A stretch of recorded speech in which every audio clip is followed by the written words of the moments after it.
Keanu, you got off to a slower start in this game, but then you kind of found a rhythm. Can you kind of walk us through sort of what the plan was to get things going? The plan was just to make an impact in whatever way I could, whether that was, kind of, I feel like I started the game better rebounding, and then throughout the game I kind of got more involved offensively. So it really wasn't a plan to wait for whatever, it was just, kind of just let the game come to me. Keanu, as a team, you guys shot 62% from three-point range today. How encouraging is that going forward and as you go along in the play? Yeah, that's very encouraging. Obviously, it's hard to shoot 62% every game, but I think it just shows what we're capable of. And even if we don't shoot 62, if we shoot somewhere around, I think we're a very hard team to beat. Other questions for the players? TB and Keanu, you guys continue to have close games with highly ranked opponents. This one kind of just got away from you at the end.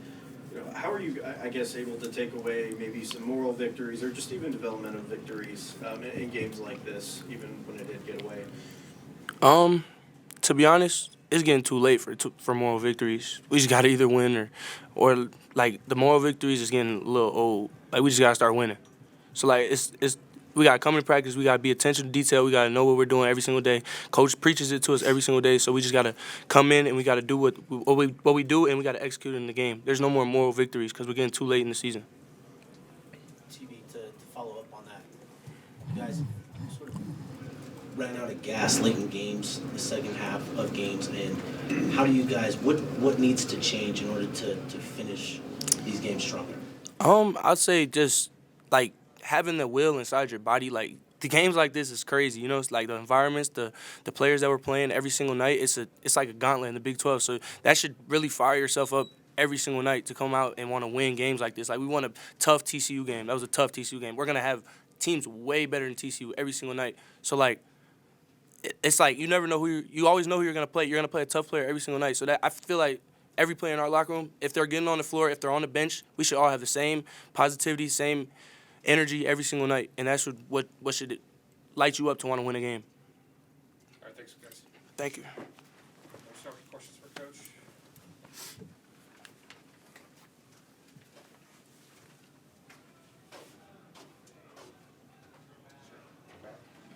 Alex, you obviously have a long career, seen a number of really, really good performances. I know your team was on the other side of it, but can you at least put into perspective what it's like to coach against a talent like Devonsa and how he might have given you flashes of stuff you saw at the pro level? Yeah, no, he's a generational talent, and he showed what he's capable of tonight, and and there's no telling how good he could get. Credit to them, they did a good job using their height and size advantage against us. But yeah, no, great player, and it'll be, and he can do a lot of things. The sky's the limit. You obviously kept it really competitive for a good chunk of the game. When did you feel as though the separation started to happen, and more specifically, why? It's the first time, I think the first time this year where I thought our guys quit at the end. They felt defeated, which is kind of disheartening because I think we've always done a good job if we kept fighting and playing. But it's the first time, it was a hard part, I think, where they kind of, for whatever reason, I think they kind of quit tonight. Coach, you ended up hitting, I think, 13 of 21 threes tonight. Was a lot of that, was there game prep that you saw on that maybe there was some opportunities to hit some threes against these guys, or was it more just kind of organically? No, since I got here in the summer, I've tried to encourage all of them to have the confidence to shoot. If you're on balance and you're open, shoot the ball. The hard part about that is, we shoot well, but we shoot 60% from three, and we still get beat pretty good.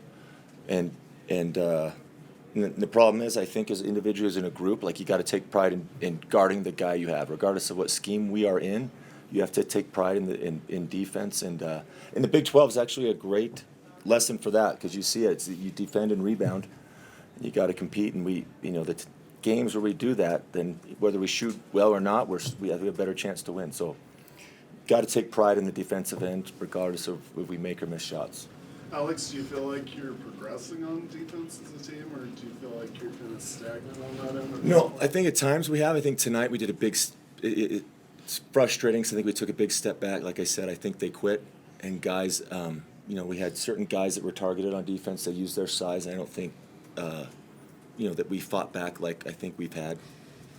So it's a hard thing to swallow, but credit to BYU, like I said, they did a good job playing big and using their size against us. Alex, kind of piggybacking off what TV said, he said he's tired of the moral victories. When you said your team, you feel like they quit there at the end. What is your messaging to them, I guess, after the game, but also moving forward, just given a performance like this? Well, my message to TB and the rest of them is, okay, let's guard then. Make that a priority. That doesn't mean going for it. I think the first possession of the second half was disheartening because he went for the steal, and that's not what we're made about. Like we got to be steady and not go for the home run. And but to TB and the rest of them, you got to take pride in guarding your man and not being the weak link on the defense. And taking pride in if they target you on defense, that should make you mad and raise your competitive level, not give up and stop trying. So that was a hard thing. First time. Alex, they ran a lineup out that was 4 guys 6'10" or taller. It looked like at one point. Is that big impact you felt like for you guys in terms of having to counter that? No. We've ran into that all year long. We played Washington, one of the better offensive rebounding teams, and we beat them. We lost the game, but we beat them on the rebounding chart. But it's going to happen again. But it's just like, take a hard, clean foul or just fight. And I think, credit to BYU, and it was hard, but again, that has to be our makeup if we're gonna, be in games, especially late. Thanks, Coach. All right, thank you. Thanks, Coach.